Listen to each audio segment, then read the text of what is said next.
Wire की story थी, media में रिपोर्ट्स आई, 37% वीवीपैट्स जो ईवीएम के साथ यंत्र लगा होता है जिसमें पर्ची निकलकर दिखती है आपको कि आपने किसको वोट दिया, वीवीपैट, 37% वीवीपैट्स डिफेक्टिव पाई गई।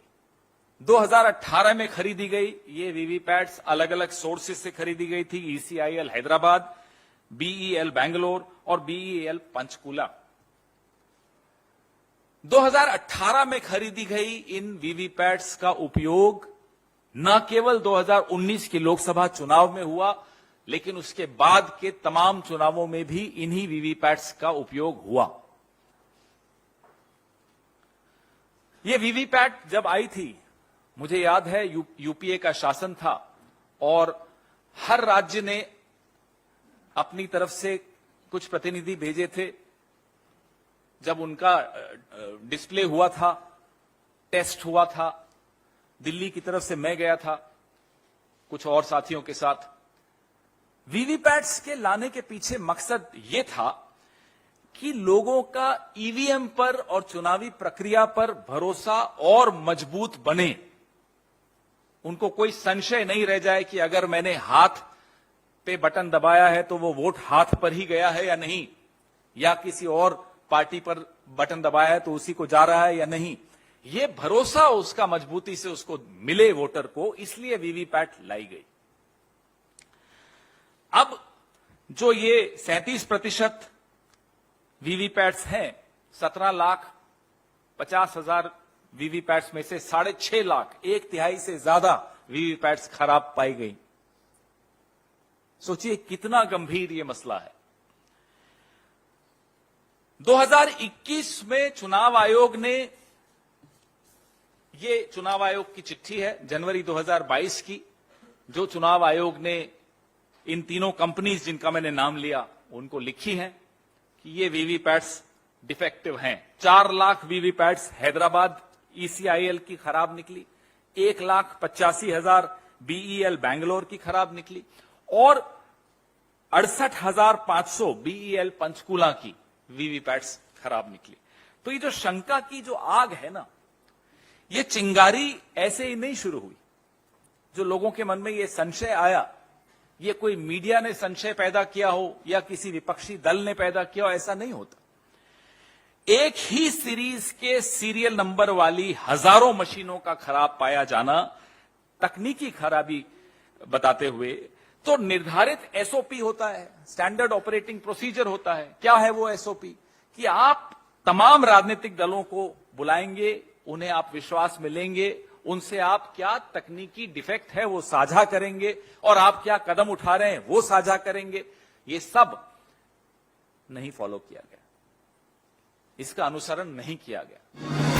ये जो आईटी सेल के मालिक और उनके 2 रुपए वाले ट्रोल हैं, मैं बताता हूं आपको वो क्या कहेंगे इस प्रेस वार्ता के बाद कि साहब, कांग्रेस पार्टी राज्यों में जब चुनाव जीत जाती है तो ईवीएम सही हो जाती है और हार जाती है तो कहते हैं साहब ईवीएम खराब है। देखिए साहब, एक भी वोटर को संशय है चुनावी प्रक्रिया पर तो हम सबका कर्तव्य है, विशेष तौर पे मीडिया का, विशेष तौर पे विपक्ष का, विशेष तौर पे चुनाव आयोग का और विशेष तौर पे सरकार का, कि वो संशय दूर किया जाए।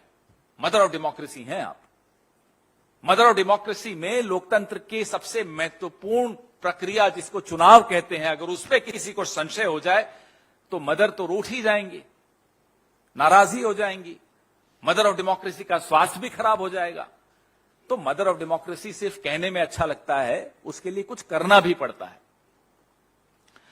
रखरखाव ईवीएम्स का हम कई बार रिपोर्ट्स आप दिखाते हैं, हम उस पर रिएक्ट करते हैं कि बिना नंबर के वाहन पे ईवीएम जाते हुए पाए गए, तो क्या हमें चुप हो जाना चाहिए क्योंकि हम एक चुनाव वहां जीत गए, दूसरा चुनाव वहां जीत गए, इसलिए हमारा मुंह बंद हो जाना चाहिए?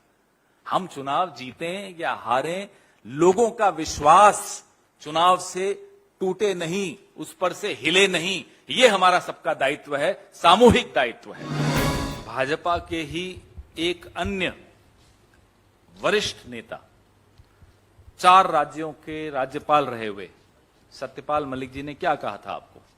आज से 1 हफ्ते पहले कुछ कहा था, बड़े स्वर्णिम वाक्य हैं कि प्रधानमंत्री को भ्रष्टाचार से कोई नफरत नहीं है, वो सभ्य आदमी हैं, सभ्य भाषा में उन्होंने बोला, हम भी सभ्य हैं लेकिन एक कदम आगे बढ़ाएंगे। प्रधानमंत्री को भ्रष्टाचार से मोहब्बत है। ये मोहब्बत ईश्वरप्पा जी को फोन करने में सुनाई देती है। जिस व्यक्ति को 40% कमीशन लेने के जुर्म में दबाव के चलते हटाया जाए, उसके आगे आप जी हुजूरी कर रहे हैं, उनको गुहार लगा रहे हैं, साहब मदद कर देना, जितवा देना। देश का प्रधानमंत्री, कुछ महीनों पहले संदर्भ चुनाव का ही है, राज्य हिमाचल प्रदेश था, वहां भ्रष्टाचार का तो मामला नहीं था, लेकिन ऐसे ही एक व्यक्ति को उन्होंने फोन किया, वो उनको टिकट नहीं मिली थी तो वो निष्पक्ष इंडिपेंडेंट खड़े हो गए थे,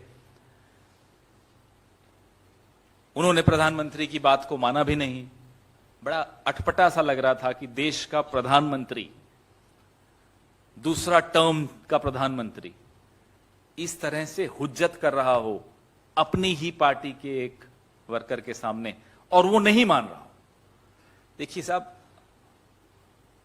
इकबाल तो इकबाल होता है, वो नहीं टूटना चाहिए।